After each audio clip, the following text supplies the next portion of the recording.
तो ऑपरेटर जो कि सी लैंग्वेज के अंदर हम पढ़ रहे थे, उसका आज ये दूसरा लेक्चर है, उसको हम डिटेल में आज चेक करेंगे। कई ऑपरेटर्स हैं, उसको हमने पिछली कक्षा में देख लिया था, बाकी के कुछ ऑपरेटर्स हैं उनको हम आज देखेंगे, वन बाय वन हम चेक करते हैं। तो ये हमारा जो एलिमेंट ऑफ सी है उसका 2.5 जो सिलेबस में हमारा टॉपिक है उसके अंडर में हम सारा ये यहाँ पर देख रहे हैं। तो ये डिफरेंट ऑपरेटर्स थे जो कि आपके सिलेबस में हैं, सी लैंग्वेज में भी हैं, जिसको हमें देखना है, और उसमें से हम लगभग पहले जो 3 हैं उनको देख चुके हैं, और आगे के जो हैं इंक्रीमेंट एंड डिक्रीमेंट बाकी सारे के सारे ऑपरेटर्स हैं वो हम आज उनको चेक करेंगे। उससे पहले जो हमने पहले अभी तक देखे हैं उनको बड़ा ही जल्दी क्विक रिव्यू है उनका, हम पिछले जो ऑपरेटर्स हैं उनका कर लेते हैं, जल्दी से हम उनको देख लेंगे कि ऑपरेटर क्या है। एक सिंबल था जो कि मैथमेटिकल या मैनिपुलेशन के लिए, लॉजिकल मैनिपुलेशन के लिए हम उसको काम में लेते थे, ठीक है। उसके बाद में इनका जो कैटेगराइजेशन था वो कैटेगराइजेशन हमने यूनरी, बाइनरी और टर्नरी के रूप में किया। किस प्रकार से अर्थमेटिक ऑपरेटर कौन कौन से हैं उनको भी हमने डिटेल में चेक कर लिया था, उनको समझ लिया था, एग्जाम्पल से भी देखा था हमने। अर्थमेटिक ऑपरेटर को कैसे सॉल्व करते हैं ये भी देखा था। उसके पश्चात इंटीजर अर्थमेटिक और फ्लोटिंग पॉइंट जो अर्थमेटिक है उनको भी हमने देखा था। उसके पश्चात हमने रिलेशनल जो ऑपरेटर्स थे उनको भी डिटेल में देखा था, कौन कौन से होते हैं, चारों प्रकार जो इनके हैं उनको भी चेक किया। रिलेशनल ऑपरेटर के बाद में हमने उनको विद एग्जाम्पल्स उनको देखा। लॉजिकल या जो तार्किक ऑपरेटर्स हैं वो कौन कौन से वो भी देखा, लॉजिकल एंड, उसकी ट्रुथ टेबल, इसी प्रकार से उसको विद एग्जाम्पल देखा। लॉजिकल और क्या है, लॉजिकल और की ट्रुथ टेबल क्या है, कैसे उसको काम में लेते हैं। आज इसमें से कुछ पार्ट हम आगे देखेंगे भी, जब हम देखेंगे कि हमारा ऑपरेटर जब हम काम में लेंगे असाइनमेंट, उसमें भी हम थोड़ा सा देखेंगे आज इनको। लॉजिकल और क्या है, लॉजिकल नॉट क्या है, इसको भी हमने देखा था। इसके पश्चात हमने आज देखना है कि इंक्रीमेंट एंड डिक्रीमेंट जो ऑपरेटर्स हैं वो क्या होते हैं। तो इंक्रीमेंट एंड डिक्रीमेंट ऑपरेटर जैसा कि नाम से ही हमें विदित हो रहा है, इंक्रीमेंट करना यानी जो पहले की वैल्यू थी उस वैल्यू के अंदर कुछ और जुड़ना, इंक्रीमेंट होना बाय 1 ओनली। इसी प्रकार डिक्रीमेंट यानी एक वैल्यू में उसमें एक वैल्यू कम होना। तो फाइनली ये बेसिकली अगर हम देखें इंक्रीमेंट और डिक्रीमेंट जो ऑपरेटर है वो एक यूनरी ऑपरेटर है। यूनरी का क्या मतलब है, यूनरी का बेसिकली मतलब जैसा कि हमने लास्ट क्लास में भी देखा था, ऑपरेटर जब हम बताते हैं तो यूनरी का मतलब था कि जिसके अंदर ऑपरेंड एक होता है। बाइनरी के अंदर ऑपरेंड 2 होते थे, और टर्नरी या टर्सरी जो ऑपरेटर था उसमें 3 ऑपरेंड्स काम में लेते हैं। तो हमारा ये यूनरी ऑपरेटर है, जो हमारा इंक्रीमेंट और डिक्रीमेंट है दोनों के दोनों उसमें एक ही ऑपरेंड काम में लेंगे। अगर हमने मान लो कोई काउंटर लिया, वेरिएबल है ये अगर काउंटर, ठीक है, उसमें प्लस प्लस किया या काउंटर माइनस माइनस से यदि हमने किया, तो ऐसी स्थिति में ऑपरेंड जो है वो फाइनली ऑपरेंड तो एक ही है, ज्यादा नहीं है। प्लस प्लस ये जो ऑपरेटर था वो पहले लग गया या बाद में लग गया। पहले जब लगता है तो हम उसको बोलते हैं प्रीफिक्स, पहले फिक्स किया गया प्री, और बाद में यदि लगेगा तो हम उसको कहेंगे पोस्ट फिक्स। नाम से एकदम हमें आसानी से समझ में आ जाता है। तो they are extensively used in loops. Loop हम देखेंगे आगे कि जब हमारे कुछ स्टेटमेंट्स को बार बार हमें काम में लेना होता है, उनको एग्जीक्यूट करवाना होता है, तो हम लूपिंग स्टेटमेंट्स हैं किसी भी प्रोग्रामिंग लैंग्वेज में उनको काम में लेते हैं। तो ये लूप्स के अंदर तो बहुत ज़्यादा काम में आएंगे, ठीक है। और इनका जो सिंटैक्स की यदि हम बात करें तो सिंटैक्स में बेसिकली क्या है, जैसे कि यहां पर हमने बताया कि वेरिएबल नेम है, उसके आगे लगा दिया हमने प्लस प्लस, वेरिएबल नेम के पीछे लगा दिया, तो आगे लगाते ही हम उसको क्या बोलते हैं, ये हमारे दोनों प्रकार क्या हो गए, प्रीफिक्स। और यदि उसके बैक में लगाया, पीछे अगर लगाया, तो इसको हम बोलते हैं पोस्ट फिक्स। तो ये प्रीफिक्स या पोस्ट फिक्स। तो इंक्रीमेंट यदि है तो प्लस प्लस सिंबल हम काम में लेते हैं, और डिक्रीमेंट यदि हमें करना होता है तो हम क्या काम में लेते हैं, माइनस माइनस सिंबल। तो प्लस प्लस या माइनस माइनस ये हमारे इंक्रीमेंट डिक्रीमेंट ऑपरेटर हो गए। यदि ये पहले लगे तो ये कहलाते हैं प्रीफिक्स, और यदि बाद में लगे तो ये हमें कहलाते हैं, हम इसको कहते हैं पोस्ट फिक्स। आगे चलते हैं हम। तो जैसा कि अभी पहले भी हमने देखा था वही चीज है, increment operator plus plus adds the value 1 to the current value of the operand. Operand में या किसी वेरिएबल में एक वैल्यू को बढ़ा करके लिखना, एक वैल्यू को घटाना, वो हमारा डिक्रीमेंट ऑपरेटर हमने देख लिया था। आगे चलते हैं, प्रीफिक्स और पोस्टफिक्स की हमने बात की। तो प्रीफिक्स क्या है? Operator first adds 1 to the operand and then result is assigned to the variable on the left. तो प्रीफिक्स पहले लगाना, उसके साथ में एक महत्वपूर्ण चीज और यहां पे जो हमने देखी, सबसे पहले ऐड करना और उसके बाद में उसको असाइनमेंट करना। तो पहले एडिशन और उसके बाद में असाइनमेंट, जबकि रिवर्स होता है पोस्टफिक्स के अंदर। ठीक है, उसमें क्या है, सबसे पहले हम क्या करेंगे, अगर ये प्रीफिक्स ऐड 1 का मतलब कब है, यदि हमारा प्लस प्लस यानी इंक्रीमेंट ऑपरेटर है वो अगर प्रीफिक्स में लगा है। अगर यही हमारा डिक्रीमेंट ऑपरेटर होता तो उसमें हम कहते हैं सबट्रैक्ट 1, तो इसमें हमें कंफ्यूज नहीं होना है। ऑन द अदर हैंड अगर पोस्टफिक्स होता तो पोस्टफिक्स के केस में क्या है कि सबसे पहले हम उसको वैल्यू को असाइनमेंट पहले होता और उसके बाद में एडिशन जो है वैल्यू 1 का वो बाद में होता। पोस्ट में क्यों, इंक्रीमेंट और डिक्रीमेंट है तो डिक्रीमेंट या इंक्रीमेंट वो बाद में होगा, पोस्ट होगा, और पहले क्या होगा, असाइनमेंट होगा। तो ये हमें ध्यान में रखना है, पोस्टफिक्स ऑपरेटर क्या है, प्रीफिक्स क्या है। तो इस प्रकार से ये इंक्रीमेंट और डिक्रीमेंट के 4 कॉम्बिनेशन बने, जो कि हमने पिछली स्लाइड में भी देखे थे। Plus plus variable name plus plus यानी प्रीफिक्स हमारा ये हुआ इंक्रीमेंट ऑपरेटर, ये पोस्टफिक्स इंक्रीमेंट ऑपरेटर, ये प्रीफिक्स डिक्रीमेंट ऑपरेटर, और लास्ट जो हमारा चौथा था वो हमारा था पोस्टफिक्स डिक्रीमेंट ऑपरेटर। देखते हैं आगे हम, ये हमने एक एग्जांपल लिया, यदि कोई वेरिएबल सी लैंग्वेज में, और ये हमारा बेसिकली हम यहां पर भी जो देखेंगे वो एक एल्गोरिथमिक रूप में देखेंगे, किसी भी भाषा के लिए जो कि काम में आने वाली जो तरीका है उसमें हम इसको बात करेंगे। ठीक है, तो m बराबर 5 और सेमीकोलन, यानी हमने एक वेरिएबल ले रखा है, किस टाइप का है ये कुछ नहीं बताया है, इसीलिए हम इसको कह रहे हैं कि हम जनरलाइज वे में इसको देख रहे हैं। अगर एक वेरिएबल है और उसमें वैल्यू हमने सबसे पहले असाइन कर दी है 5, बाद में हम करते हैं y equal two plus plus m, यानी प्रीफिक्स इंक्रीमेंट ऑपरेटर हमने लगा दिया है कि m की जो भी वैल्यू थी, और m की वैल्यू क्या थी, ये 5 वैल्यू थी, वो 5 वैल्यू में प्लस प्लस m पहले यानी एक इंक्रीमेंट होगा, यानी 5 से हो जाएगी 6, और वो जो 6 वैल्यू है वो असाइन किसको हो जाएगी, y को। तो इसलिए हम कह रहे हैं in this case the value of y and m, क्यों, क्योंकि m की वैल्यू तो हो ही गई, 5 से एक बढ़ी गई हाथों हाथ, तो वो हो गई 6, और असाइन भी क्या होगी y को, वो भी होगी 6, इसलिए हम कह रहे हैं कि दोनों की वैल्यू होगी वो क्या होगी 6। जबकि यही अगर पोस्ट फिक्स नोटेशन में हो, पोस्ट फिक्स में अगर हो, तो हमने ये कहा कि असाइनमेंट होगा वो होगा पहले, प्लस प्लस पोस्ट फिक्स का मतलब यही है, ये लास्ट में अगर हमें लगा है यानी इंक्रीमेंट, तो हमें क्या करना है, वो बाद में करना है, असाइनमेंट पहले करना है। यानी m की वैल्यू जो कि है 5, वो सबसे पहले y में चली जाएगी, तो y की वैल्यू तो हो जाएगी 5, और उसके बाद में m है वो इंक्रीमेंट होगा, एक वैल्यू बढ़ेगी, यानी m की वैल्यू कितनी हो जाएगी, m की वैल्यू हो जाएगी 6। इसीलिए हमने कहा then the value of m will be 5 and that of m will be 6। तो ये इस प्रकार से हमने देखा कि किस प्रकार से प्रीफिक्स और पोस्टफिक्स में इंक्रीमेंट ऑपरेटर काम में आता है, उसको प्रयोग में हम लेते हैं।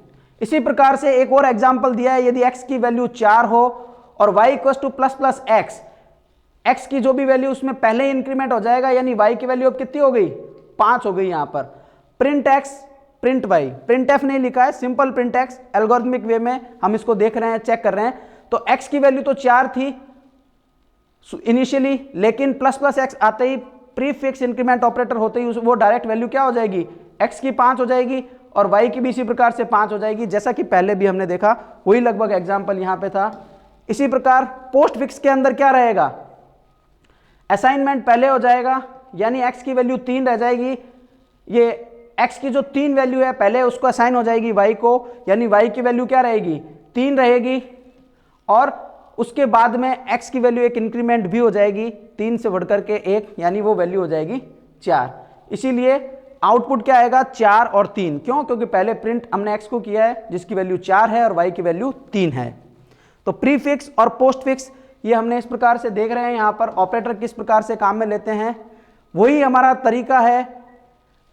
अगर आप ऑनलाइन है देख सकते हैं तो एक बार इसको सॉल्व करके देखें, बड़ा आसान सा है। इसमें x की वैल्यू 3 दी है, माइनस माइनस x करते ही प्रीफिक्स में डिक्रीमेंट ऑपरेटर है, तो हमारी ये जो वैल्यू है वो x में कितनी आएगी, y में कितनी आएगी, आप एक बार इसको सॉल्व करके देख लें तुरंत।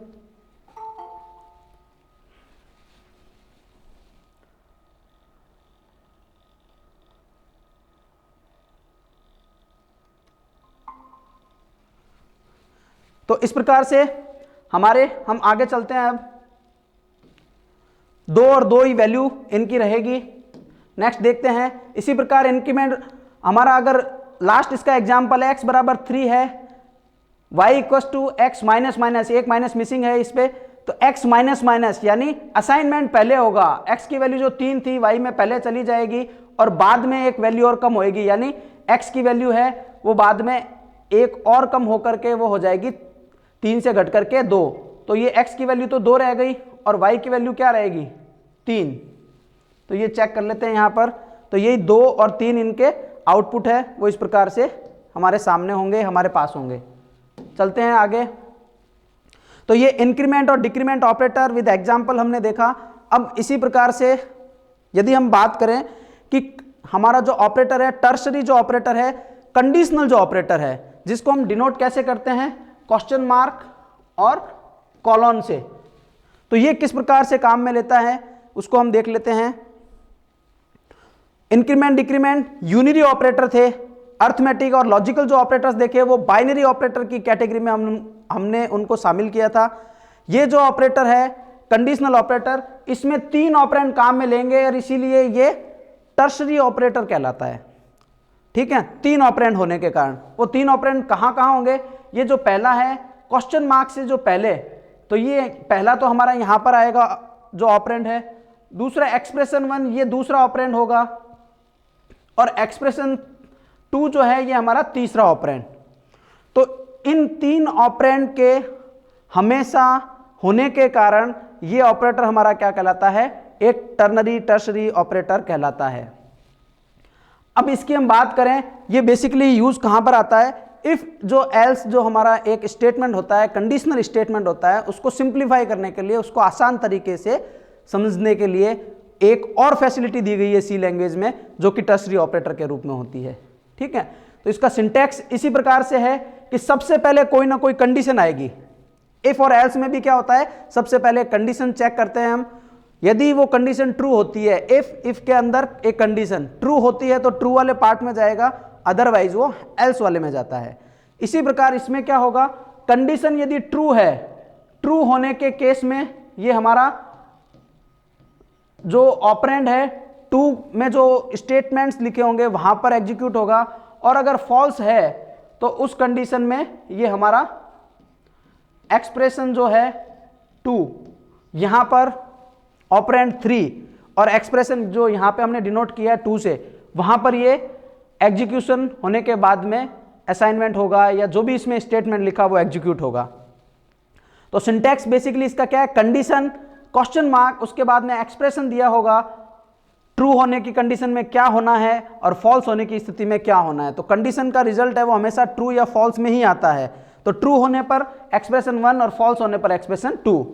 और यही चीज है वो इफ कंडीशन की जो हम बात कर रहे थे कि यदि इफ, और ये जो कंडीशन है वहां पर इफ के जो स्टेटमेंट्स है ब्रेसेस के अंदर लिखते हैं, ट्रू होने पर वो एक्सप्रेशन 1 में जाता है और एल्स होने पर वो एक्सप्रेशन 2 में।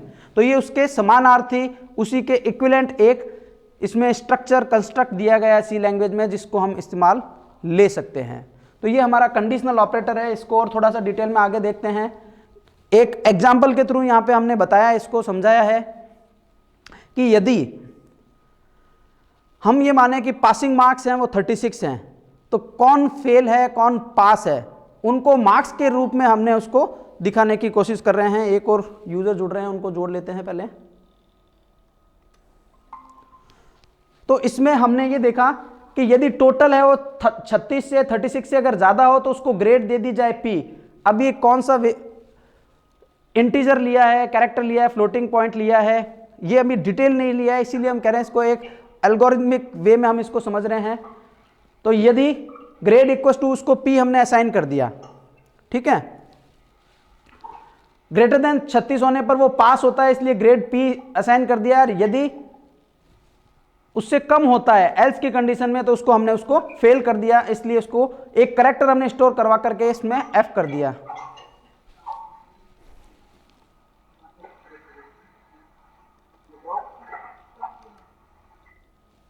ठीक है, तो इस प्रकार से कंडीशनल स्टेटमेंट यदि इसी का बनाए, इस इफ एल्स स्टेटमेंट का यदि कंडीशनल स्टेटमेंट बनाए तो वो क्या होगा, यदि टोटल इज ग्रेटर देन 36, तो ये हमारी जो कंडीशन वाली जो पहला पार्ट था वो कंडीशन वाला पार्ट आ गया यहां पर।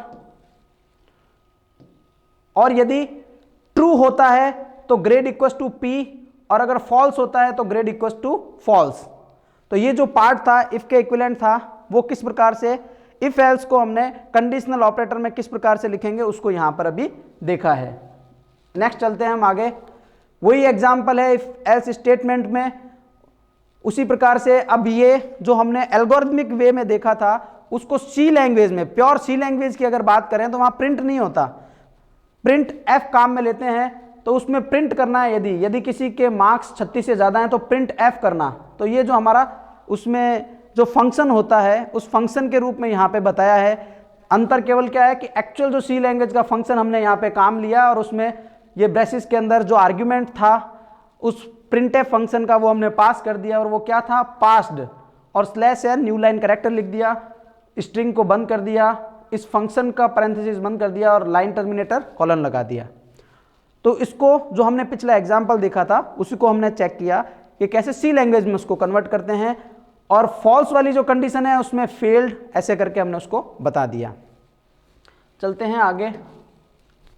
तो हमने अभी तक देखा कि किस प्रकार से इंक्रीमेंट और डिक्रीमेंट ऑपरेटर काम में लेते हैं, साथ में अब हमने नेक्स्ट देखा कि हम किस प्रकार से हमारे जो ऑपरेटर थे, दूसरा जो ऑपरेटर था हमारा यानी कंडीशनल ऑपरेटर्स, उन कंडीशनल ऑपरेटर्स को कैसे काम में लेते हैं उसको देखा।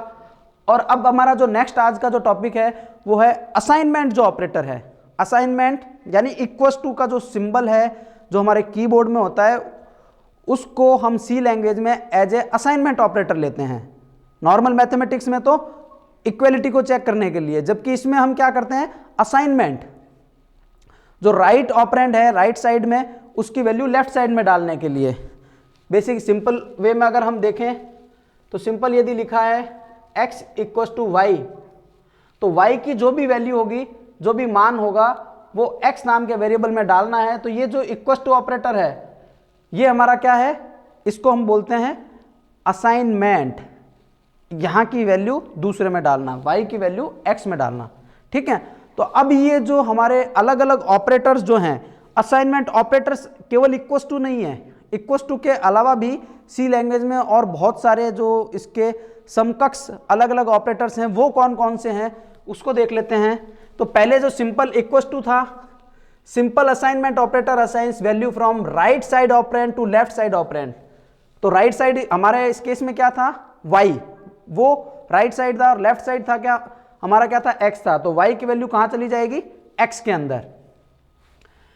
अब प्लस इक्वल टू क्या है, तो प्लस इक्वल टू क्या है ये भी हम काम में ले सकते हैं। जैसा कि जो थर्ड कॉलम है उसमें एग्जांपल से बताया गया है कि c प्लस ए अगर लिखा हो, c plus equal to a, इसका मतलब एक्चुअल मतलब क्या होगा, c equal to c plus a, यानी जो c के अंदर मान असाइन होगा वो क्या होगा, c का वर्तमान जो मान है, जो वर्तमान वैल्यू है वो, और उसमें जो अभी वर्तमान में a की वैल्यू है वो दोनों का योग होगा, c और a का योग होगा, और ये जो वैल्यू है वो हमारी किस में जाएगी, c के अंदर। तो प्लस इक्वल टू का मतलब क्या है, c प्लस इक्वल टू का मतलब हो गया c equal to c plus a, जैसा कि लास्ट में लिखा है, बताया है। इसी प्रकार c minus equal to A का मतलब क्या होगा, c equal to C minus A, c multiply equal to A का मतलब क्या होगा, c equal to C multiply A. ये जो एस्टरिस्क का जो सिंबल है वो सी लैंग्वेज के अंदर मल्टीप्लीकेशन को बताता है। नॉर्मल हम मैथमेटिक्स में क्या है, एक्स का जो सिंबल है, क्रॉस का जो सिंबल है, उसको मल्टीप्लीकेशन के लिए काम में लेते हैं। सी लैंग्वेज में इसके लिए कीबोर्ड के जो हमारा कैरेक्टर हैं एस्टरिस्क का आपको इसमें एक सिंबल दिखेगा जो कि न्यूमेरिक जो 8 है उसके साथ में उसको इंटरचेंजेबली काम में लेते हैं शिफ्ट दबा करके। तो वो जो एस्टरिस्क का जो सिंबल है, स्टार का जो सिंबल है, उसके हेल्प से हम मल्टीप्लिकेशन का जो हमारा ऑपरेटर होता है उसको काम में लेकर के भी हम, ये जो असाइनमेंट का ऑपरेटर है मल्टीप्लिकेशन असाइनमेंट, ये सब्ट्रैक्शन असाइनमेंट, तो इनके कॉम्बिनेशन से हम अलग अलग एक्सप्रेशंस को सॉल्व करते हैं, कर सकते हैं। इसी प्रकार डिवाइड इक्वल्स टू, कर क्या रहे हैं ये, ऐड एंड असाइनमेंट ऑपरेटर, इसको क्या बोलेंगे, ऐड एंड असाइनमेंट, ऐड भी करना है और असाइनमेंट भी करना है। Subtract and assignment operator, multiply and assignment operator, ठीक है। और उसके बाद में जोड़ेगा भी, और उसके बाद में उसकी जो वैल्यू है c plus a equal to में क्या किया था, वैल्यू को हमने जोड़ा c की वैल्यू में a की वैल्यू को और फिर असाइनमेंट किया, इसीलिए ऐड एंड उसको असाइनमेंट कहा हमने, एग्जिस्टिंग वैल्यू में ऐड किया कुछ और उसको फिर हमने असाइन किया। तो इसी प्रकार से ये चारों तो हमने एकदम आसानी से देख लिए, equals to, plus equals to, minus equals to, multiplication equals to, और ये जो हमारा डिवाइड एंड इक्वस टू, ये ऑपरेंड हो गए। इसी प्रकार एक हमने सी लैंग्वेज में हमने एक और ऑपरेटर हमने देखा था जिसको हमने कहा था कि ये हमारा कहलाता है मॉड्यूलो ऑपरेटर। जो हमारा नॉर्मल जो मैथमेटिक्स है उसमें हम प्रतिशत का जो सिंबल काम में लेते हैं, परसेंटेज का, वो हमारा सी लैंग्वेज में मॉड्यूलो ऑपरेटर के लिए काम में लेते हैं, मॉड्यूलो भी कहते हैं, मॉड्यूलस भी कहते हैं। तो मॉड्यूलस एंड असाइनमेंट ऑपरेटर ये जो है ये भी क्या करेगा, ये रिमाइंडर के लिए, रिमाइंडर ऑपरेटर भी इसको बोलते हैं। तो हमने पिछली क्लास में हालांकि देखा था, तो सिंपल हमने क्या किया इसमें,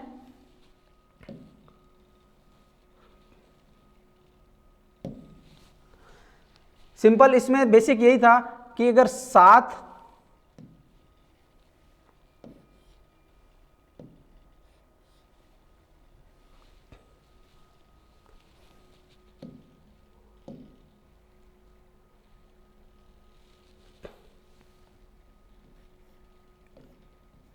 मॉड्यूलो अगर 2 है तो इसमें 2 का भाग 7 में 3 बार पूरा पूरा जाएगा और रिमाइंडर कितना बच जाएगा, 1। तो ये 7 मॉड्यूलो 2 का जो रिजल्ट आएगा फाइनली कितना आएगा, 1, ठीक है। तो ये जो हमारी जो रिमाइंडर निकालना है 15 रिमाइंडर 3, तो उसमें 15 के अंदर 3 का भाग पूरा पूरा जाता है, तो रिमाइंडर क्या बचेगा, 0। तो ये मॉड्यूलो जो है हमारा क्या कहलाता है, मॉड्यूलस या रिमाइंडर निकालने के लिए जो ऑपरेटर है। तो मॉड्यूलो इक्वस टू भी हमारा ये ऑपरेंड, ये हमारा असाइनमेंट ऑपरेटर काम में ले सकते हैं, और उसकी मान क्या रहेगा, जैसे कि पूर्व में थे उसी प्रकार c equals to c reminder a। तो यहां तक हमने देख लिए।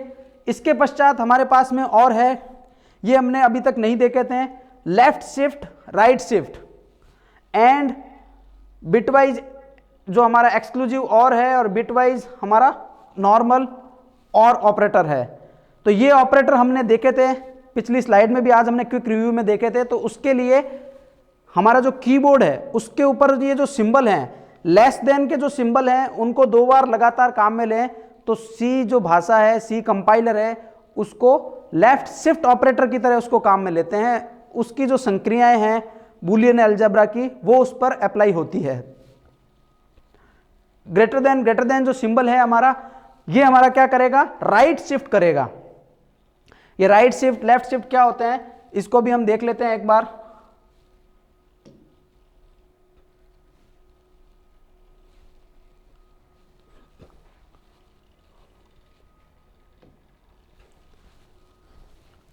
यदि हमारे पास में अगर कोई वैल्यू है 1 1 0 0, ये बाइनरी वैल्यू है, ठीक है। और इस बाइनरी वैल्यू का वास्तविक मान अगर हम निकालें तो 8421 कोड फर्स्ट ईयर में आपने देखा होगा।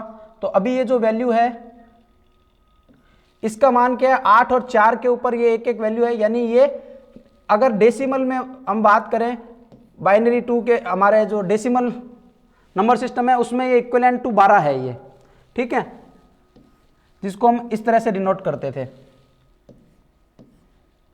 डेसिमल का 12 वो हमारा बाइनरी का 1100, ठीक है। अब हम केवल एक बार बाइनरी की बात करते हैं। तो सिंपल अगर हमारा इस प्रकार से ये कोई संख्या है, इसमें अगर हम कहते हैं कि लेफ्ट शिफ्ट हो गया, यानी एक एक लेफ्ट में, तो आपके जो ये साइड है इसका लेफ्ट क्या हुआ, इसका लेफ्ट यानी एक और स्थान इधर, और यहाँ पर ये जो वैल्यू है वहाँ पर कुछ और ट्रांसफर हो जाएगा, यानी ये जो हमारा जीरो था वो इस स्थान पे चला जाएगा, और यहाँ वाला जीरो उसके आगे, यहाँ का जो 1 है इसके आगे, और यहाँ का 1 एक और इसके आगे, एक एक वैल्यू शिफ्ट होकर के। तो एक्चुअल वैल्यू क्या हो जाएगी, 1 1 0 0 और एक और 0 इंसर्ट हो जाएगा। ठीक है, तो उससे ये जो एक्चुअल जो मान निकलेगा वो क्या हो जाएगा, एक 16, इसकी डबल जो वैल्यू है हर बार इसका डबल, यानी ये 16 और 8 मिला करके ये जो वैल्यू निकली हमारी ये हो जाएगी 24 डेसिमल के इक्विवेलेंट।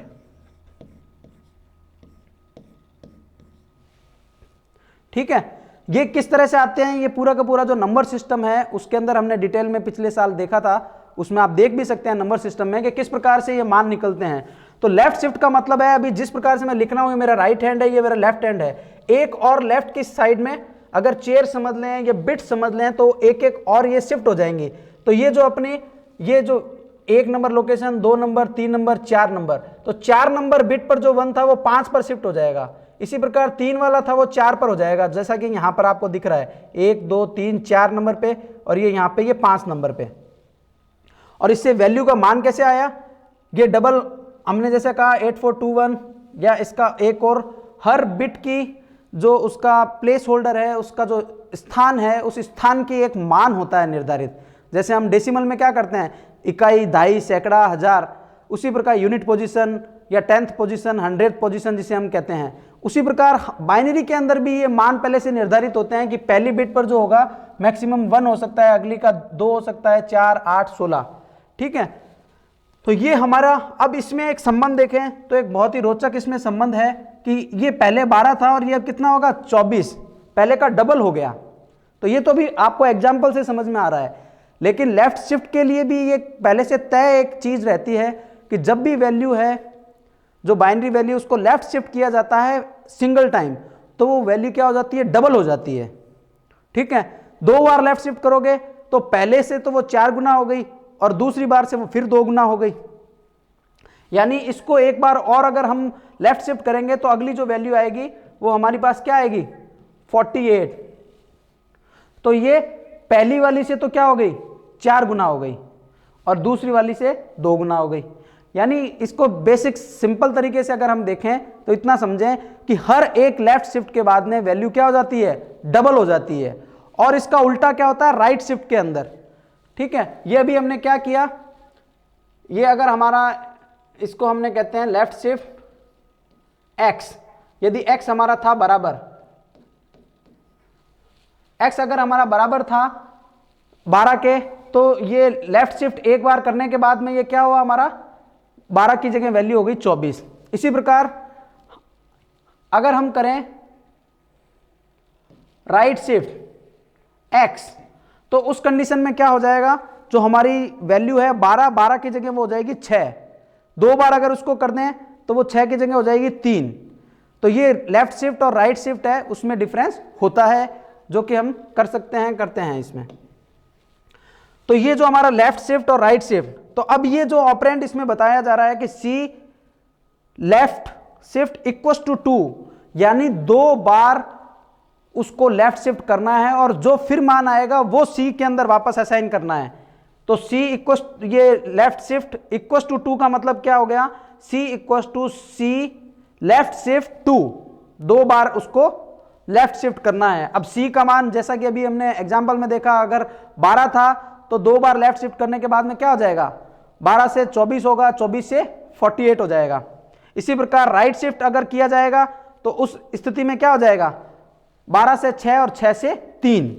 तो ये हमारा ये जो ऑपरेटर थे ये हमारे क्या थे, left shift and assignment, right shift and assignment operator. इसी प्रकार bit wise and assignment, bit wise exclusively और बिट वाइज एक्सक्लूसिवली जो हम एक्सक्लूसिव जो और है, इंक्लूसिव और एक्सक्लूसिव और, एक्स और या नॉर्मल जिसको हम और बोलते हैं, साधारण जो और बोलते हैं, उसकी बात है। सिंबल जो है इसके लिए वो आप ध्यान में रखें, ये जो पाइप का सिंबल है यहाँ पे दिखाई दे रहा है आपको कीबोर्ड में, जब आप टाइप करेंगे तो इस प्रकार से आपको सिंबल दिखाई देगा और ये सिंबल बेसिकली कहां पर है, एंटर के ऊपर में आपको सिंबल दिखाई देता है जब आप सी कंपाइलर में अगर इसको टाइप करेंगे। और इसी प्रकार ये जो कैप का जो सिंबल है, कैप का जो ये सिंबल है, ये हमारा सिंबल होता है 6 नंबर की जो न्यूमेरिक की है उसके साथ में, ठीक है, जो कि एक्स और के लिए हमने काम में ले रहे हैं। तो अब ये एंड और एक्स और ये क्या चीज है, ये हमने हालांकि पिछली बार देखे हैं, इसको शॉर्ट में हम जल्दी से देख लेते हैं कि एक्स और जो हमारा है एक्सक्लूसिवली जो और है उसका जो डेफिनेशन उस लॉजिक गेट की क्या कहती हैं कि यदि हमारे ऑड नंबर के अंदर यदि इनपुट हाई है तो आउटपुट क्या होता है, हाई होगा। तो आउटपुट जो हमारी बाइनरी वैल्यूज है उसके अकॉर्डिंगली ये हम उसको एक्स और को काम में ले सकते हैं। इसी प्रकार हमारा नॉर्मल जो और ऑपरेटर है, यदि any input is high then output would be high, ठीक है, तो वो हमारा नॉर्मल और गेट हो गया। और एंड का मतलब if all inputs are high then output will be high, ठीक है। तो इस प्रकार से एंड और एक्स और ये सारे काम में ले सकते हैं और वो इक्वस टू के साथ में काम में लेंगे तो वो हमारा इस प्रकार से सी एंड इक्वस टू 2 का मतलब क्या होगा, c equals to c and 2। अब सी की वैल्यू क्या है इसके ऊपर ये रिजल्ट निर्भर करेगा। सी की वैल्यू अगर खुद की जो भी है वहां पे उसकी बिट जहां जहां हाई है और 2 के अंदर जो जहां जहां बिट्स हाई हैं उनका जो बिट वाइज है आउटपुट उनका हाई आएगा और अदरवाइज वो 0 आएगा। तो ये हमारा बिट वाइज एंड और एक्स और इस प्रकार से काम में लेते हैं। थोड़ा सा आगे डिटेल में बताया है, इसको चेक करते हैं एक बार। ये ट्रुथ टेबल से हालांकि हमने देखी थी पिछली बार भी। तो पी और क्यू यदि 2 इनपुट्स हम लेते हैं तो उन 2 बिट के जो इनपुट हैं उसके 4 कॉम्बिनेशन हो गए, 0 0 0 1 1 1 और 1 0। नॉर्मली हम 0 1 1 0 और 1 1 लिखते हैं, कोई बात नहीं, चारों कॉम्बिनेशंस आ गए यहां पर। तो यदि एंड ऑपरेटर है इसको हम क्या कहते हैं, एंड। तो एंड के केस में क्या होगा, if all inputs are high then output will be high. तो केवल और केवल आप देख सकते हैं यहां पर जब हमारा क्या है दोनों इनपुट हाई थे तभी ये हाई है, अदरवाइज क्या है दोनों 0 पर भी 0, 1 0 1 1 पर भी 0, 1 1 और 1 0 पर भी क्या आ गया 0। इसको हमने पिछली बार ट्रू फॉल्स से भी समझ सकते हैं कि इसको false false, false true, true true और ट्रू फॉल्स नोटेशन का अंतर है। और बाकी इनपुट के हिसाब से भी, वोल्टेज के हिसाब से भी, हाई वोल्टेज लो वोल्टेज से भी समझ सकते हैं, या सी लैंग्वेज में हम देखें तो 0 1 के हिसाब से ऐसे भी समझते हैं। तो ये बाकी चीज सारी की सारी वही एक ही चीज है। यही अगर ऑपरेटर की हम बात करें कि हमारा और ऑपरेटर लॉजिकल और ये जो ऑपरेटर है बिट वाइज का मतलब ईच बिट पर वो ऑपरेशन होगा, ठीक है, इंडिविजुअल जो बिट हैं उन बिट पर ऑपरेशन होना। ये बिट ही है यहाँ पे पी और क्यू 2 बिट्स को ही हमने लिया है। तो और ऑपरेटर कहता है कि यदि एक भी इनपुट हाई है तो आउटपुट है वो हाई होगा, ठीक है। तो यहां पर देख लीजिए ये दोनों 0 थे तो ये 0 हैं, यहां पर 1 1 है 0 1 में तो ये भी हाई हो गया, यहां पे तो दोनों ही हैं तो ये हाई होना ही है, और यहां पर भी 1 0 में एक हाई है तो ये भी हाई हो गया। इसी प्रकार P और ये जो कैप्स Q का मान है, यानी ये बेसिकली हमारा एक्सक्लूसिवली और। तो एक्सक्लूसिव और के अंदर ये था कि यदि odd number of inputs high हैं तो आउटपुट हाई होगा। यहां पर इनपुट केवल 2 ही लिए हमने, 1 और 2। कई बार लॉजिक गेट्स में देखें या मल्टीपल अगर हमारे पास में क्या है कि अगर वेरिएबल्स हो उनमें भी बिटवाइज करना हो तो नंबर ऑफ इनपुट्स के आधार पर भी हम उसको डिसाइड करते हैं। इसलिए कहते हैं कि 2 के ज्यादा भी अगर इनपुट हो, 3 अगर इनपुट हो तो हम ये देखेंगे कि इवन नंबर के अंदर हाई कहां है। सिंपल अगर 2 इनपुट की अगर हम बात करें तो यहां पर ये 0 और 0 0 दोनों 0 हैं तो इवन नंबर के अंदर हाई हो ही नहीं सकता। सॉरी, इसमें हमारा कहते हैं ऑड नंबर में हाई है ही नहीं, ये तो इवन नंबर है और वो भी हाई तो कोई है ही नहीं। 0 और 1 के अंदर एक जो हमारा इनपुट है वो हाई है, 1 है, और एक खुद क्या होता है, हाँ एक तो ऑड होता है। तो यहां पर इसलिए आउटपुट क्या आ गया इसका हाई। इसी प्रकार 1 1 2 इनपुट हाई हैं लेकिन 2 क्या है, 2 तो अपने आप में इवन संख्या है इसलिए आउटपुट इसका हाई नहीं होगा और इसलिए इसको 0 दिखाया गया है। इसी प्रकार 1 0 में भी वही है, एक इनपुट हाई है तो इसका आउटपुट क्या हो गया हाई। तो एक्सक्लूसिवली और, एक्स और जिसको हम कहते हैं, एक्सक्लूसिव का मतलब क्या है कि ऑड नंबर के अंदर यदि इनपुट हाई है तो आउटपुट हाई होगा, और नॉर्मल और में क्या था, यदि एक भी हाई है तो भी हाई हो जाएगा। तो ये एक्स और में और नॉर्मल और में डिफरेंस रहता है। और ये टिल्ड साइन का, टिल्ड साइन अपना कीबोर्ड पर होता है, और वास्तव में ये हमारा ऑपरेटर क्या है, लॉजिकल, ये नेगेशन का नॉट का ऑपरेटर है, नॉट। ये हमारा था एक्स और, ठीक है। नेगेशन का नॉट का बेसिकली क्या है, जो भी इनपुट दिया उसका वो क्या कर देगा, उल्टा कर देगा। तो ये हमने P का लिया है, P में दोनों जीरो थे, जीरो जीरो के तो हाई हो गए, और ये वन वन जो थे उसकी जगह क्या हो जाएंगे, उनके उल्टे लो हो जाएंगे। तो ये हमारा बेसिक, ये बिट वाइज ऑपरेटर हम यहां पे देख रहे हैं। ये बेसिक, सबसे पहले बिट पे क्या ऑपरेशन होता है। अब यदि हम मान लें कि A बराबर 60 हो और B बराबर 13 हो, तो उस स्थिति में क्या होगा। तो A बराबर जो हमने 60 लिया, तो 60 के हिसाब से ये वही बाइनरी लैंग्वेज हमने पहले एग्जाम्पल देखा था।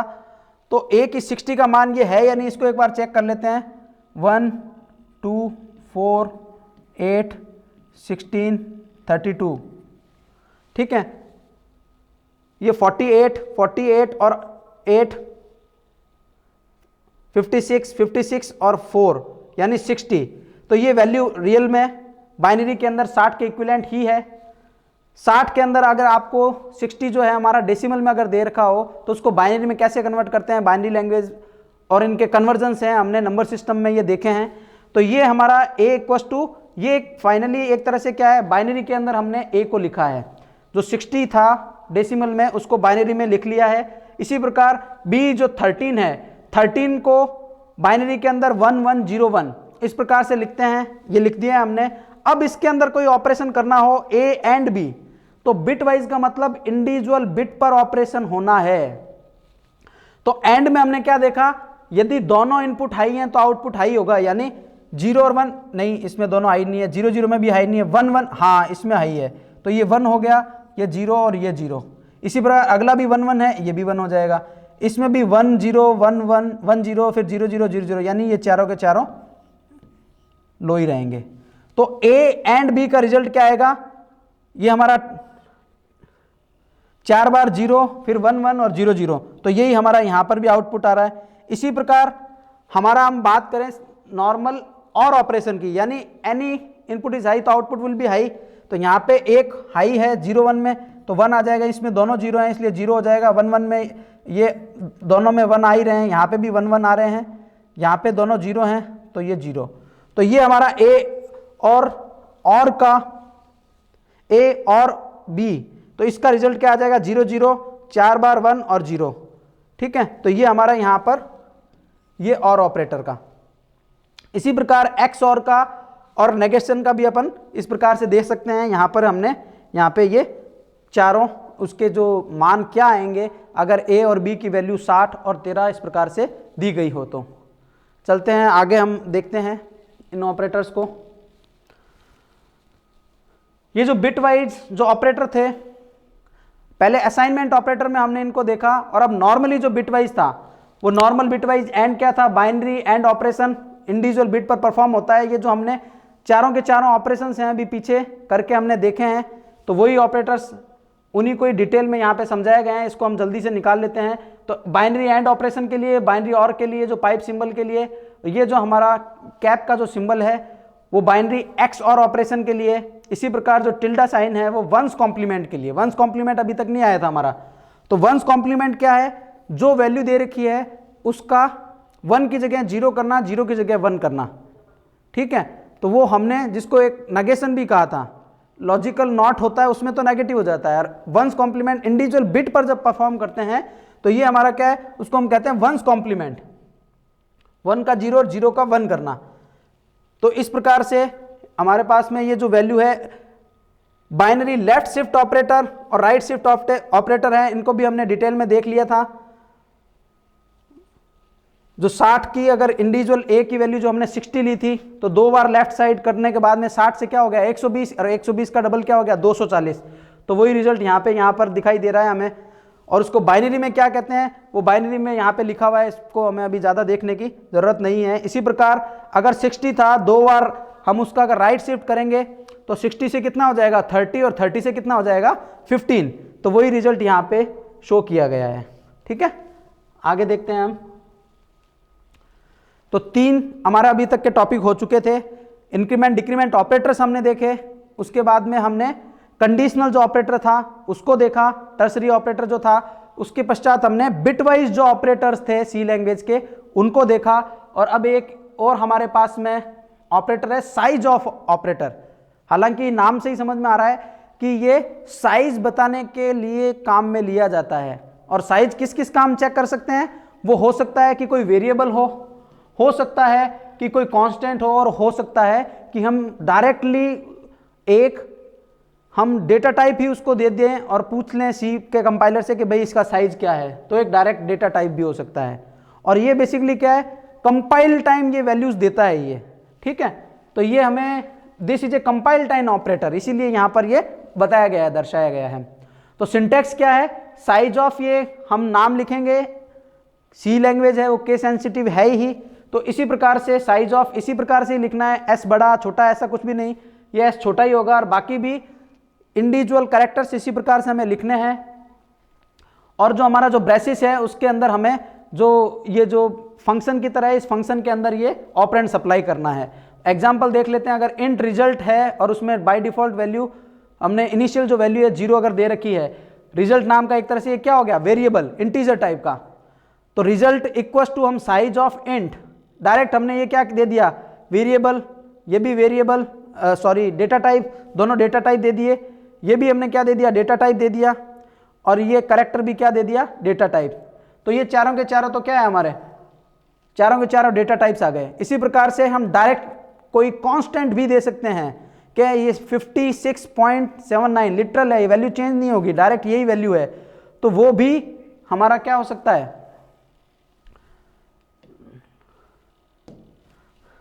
डायरेक्ट जो कांस्टेंट था वो डायरेक्ट कांस्टेंट भी दे सकते हैं, डायरेक्ट कोई वेरिएबल भी दे सकते हैं। तो डायरेक्ट वेरिएबल है उसको भी हमने यहां पर देखा कि ये जो वेरिएबल है, ये डायरेक्ट रिजल्ट जो है डायरेक्ट एक वेरिएबल था, तो वेरिएबल, डेटा टाइप या कांस्टेंट कुछ भी हम देंगे डायरेक्ट, वो उसका रिजल्ट है वो साइज ऑफ ऑपरेटर है वो देता है। तो ये बहुत काम में आने वाला ऑपरेटर है, कई बार इसको काम में लिया जाता है। नेक्स्ट ऑपरेटर चेक करते हैं हम, कॉमा ऑपरेटर। ये लास्ट हमारा जो ऑपरेटर है आज का उसको हम देख रहे हैं। The operator works from left to right, left से राइट की तरफ, ये इनकी जो एसोसिएटिविटी है वो लेफ्ट से राइट है। कई जो ऑपरेटर्स हैं उनकी राइट टू लेफ्ट भी एसोसिएटिविटी होती है, तो ये लेफ्ट टू राइट इसकी एसोसिएटिविटी है। और कॉमा से जो सेपरेटेड जो वैल्यूज है, राइट मोस्ट जो एक्सप्रेशन है that becomes the operand for this operator, सबसे राइट में होगा वही क्या है कि काम में लिया जाएगा इस ऑपरेटर के लिए। जैसा कि एक सिंपल सी लैंग्वेज का एक प्रोग्राम बताया गया है। ठीक है, हमने डिक्लेयर कर दी हमारी जो भी लाइब्रेरीज काम में लेनी है, मुख्य जो फंक्शन है वॉइड मेन को भी डिक्लेयर कर दिया, पैरेंथेसिस से हमने इसको स्टार्ट कर दिया, हमारे फंक्शन का जो स्कोप था उसको, int a equals to b comma b equals to 3 comma c equals to 4 comma x equals to 2। ठीक है, तो ये जो कॉमा ऑपरेटर है मल्टीपल टाइम में हम क्या काम में ले रहे हैं, वेरिएबल को डिक्लेयर करने के लिए भी काम में ले रहे हैं। एक से अधिक इंटीजर तो था, यानी हमारा जो डेटा टाइप है वो इंटीजर है, और एक से अधिक हमने वेरिएबल यहाँ पे डिक्लेयर कर दिए, कोई बात नहीं। CLR जो क्लियर स्क्रीन जो फंक्शन थे उसको कॉल कर लिया, ताकि जो भी हमारा स्क्रीन का आउटपुट है उसको हम क्लियर कर दें, आउटपुट देखते समय हमारे को अच्छे से आउटपुट दिखाई दे। तो पुराना जो भी आउटपुट है उसको रिमूव करने के लिए CLR फंक्शन को कॉल कर लिया। और अब ये जो हमारा जो हम देखना चाहते हैं यहाँ पर x equals to a comma b comma c, तो इन a b और c इसमें से फाइनली जो, जैसा कि कॉमा ऑपरेटर कह रहे हैं, सबसे ये इवैल्यूएट तो होंगे left to right, a b और c। अगर कुछ एक्सप्रेशन होते हैं प्लस प्लस माइनस माइनस तो वो इसी क्रम में इवैल्यूएट होते, लेकिन जो सबसे अंतिम का जो हमारा ये वेरिएबल है, असाइनमेंट किसका होगा, सबसे अंतिम वाले का। तो जो c की वैल्यू होगी, x नाम का जो वेरिएबल है उसमें केवल और केवल किसकी वैल्यू जाएगी, c नाम के वेरिएबल है उसकी वैल्यू जाएगी। तो c की वैल्यू हमारे पास में कितनी है, c इक्वल्स टू 4, तो x में जो वैल्यू जाएगी वो कितनी जाएगी, 4 जाएगी। और ये यहाँ पे बताया print f x equals to %d slash n। तो %d इंटीजर टाइप की वैल्यू को प्रिंट करने के लिए हमने काम में ले लिया, और slash n new line character को प्रिंट करने के लिए। और जो x की जो वैल्यू है, और x की वैल्यू हम क्या कह रहे हैं, a b c में से केवल किसकी जाएगी, c की, और c की वैल्यू क्या है 4, तो वो 4 वैल्यू है वो प्रिंट हो जाएगा। और ये हम यहाँ पे देख रहे हैं कि आउटपुट में क्या जाएगा, x इक्वल्स टू 4 जाएगा। तो इस प्रकार से ये जो कॉमा ऑपरेटर है उसका एक एग्जांपल भी हमने देखा। एक और एग्जांपल उसका हम देख लेते हैं। यहाँ पर वेरिएबल, हमने सबसे पहले हमारी लाइब्रेरी को कौन कौन सी लाइब्रेरीज लेनी है, बेसिक जो हमारी हम हमेशा सी लैंग्वेज में लेते हैं उनको डिक्लेयर कर दिया है यहाँ पर। उनको यहाँ पर स्पेसिफाई करने के बाद में मेन फंक्शन पूर्व की भांति ये सारी लाइन्स हमने लिख दी। अब x equals to c minus minus c plus plus और प्लस प्लस a। तो जैसा कि मैंने पहले कहा था कि सबसे पहले क्या होगा, ये इवेल्युएट तो लेफ्ट टू राइट ही होना है, वैसे ही होगा, ठीक है। तो c माइनस माइनस c की जो वैल्यू थी वो इक्वल्स टू 4, तो सबसे पहले c की वैल्यू 4 से हो जाएगी 3, यहाँ तक तो हो जाएगी 3। फिर c प्लस प्लस, वापस c की वैल्यू 3 होने के बाद में वापस हो जाएगी 4। उसके पश्चात प्लस प्लस a के अंदर क्या होगा, जो a की वैल्यू थी, a की वैल्यू भी क्या है 2, प्रीफिक्स इंक्रीमेंट, यानी इसके सबसे पहले वैल्यू इंक्रीमेंट होगी, a की वैल्यू 2 से होकर के ये क्या हो जाएगा 3। और अब 3, 4, 3 इनमें से कॉमा ऑपरेटर के कारण जो सबसे लास्ट की जो वैल्यू है, यानी जो 3 है, वो हमारी कहां आ जाएगी, ये वाली जो 3 की वैल्यू है, ये वैल्यू हमारी x के अंदर आ जाएगी। अब अगर हम इसका आउटपुट देखें, अगली लाइन में जो है, जो नेक्स्ट हमारा स्टेटमेंट है x equals to %d slash t tab character, यानी कुछ लाइन कुछ स्पेसेस छोड़ने के बाद में प्रिंट होना है, इसलिए फॉर्मेटिंग करने के लिए आउटपुट को और अच्छे से रीडेबल बनाने के लिए हमने स्लैश t को काम में लिया। इंटीजर टाइप की वैल्यू को करने के लिए %d हमने काम में लिया था। उसके बाद में c, तो c की वैल्यू आ जाएगी, और c की वैल्यू क्या है 3, सॉरी %d, और ये हमारी इसमें सबसे पहले वैल्यू क्या आएगी, कॉमा के बाद में x नाम का जो वेरिएबल है, x से वैल्यू कहां जाएगी, इस c में जाएगी।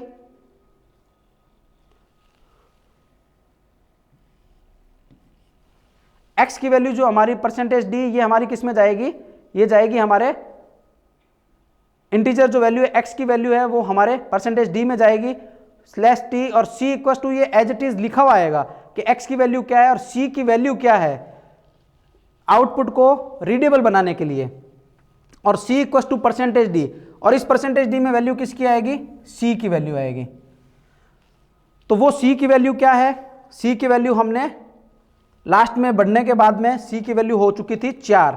तो इसी प्रकार x की वैल्यू तो 3 और c की वैल्यू 4, ये हमारा आउटपुट है वो आएगा। तो ये हमारा यहाँ आज जो लेक्चर था, जो दूसरा भाग था कि विभिन्न ऑपरेटर्स कौन कौन से हैं, वो हमने यहाँ पर देखे हैं। ऑपरेटर्स की प्रेसिडेंस, उससे संबंधित एक वीडियो है, वो अगली कक्षा में हम लेंगे। यहाँ जो वीडियो है इसमें यदि कोई प्रश्न हो तो आप पूछ सकते हैं मुझसे।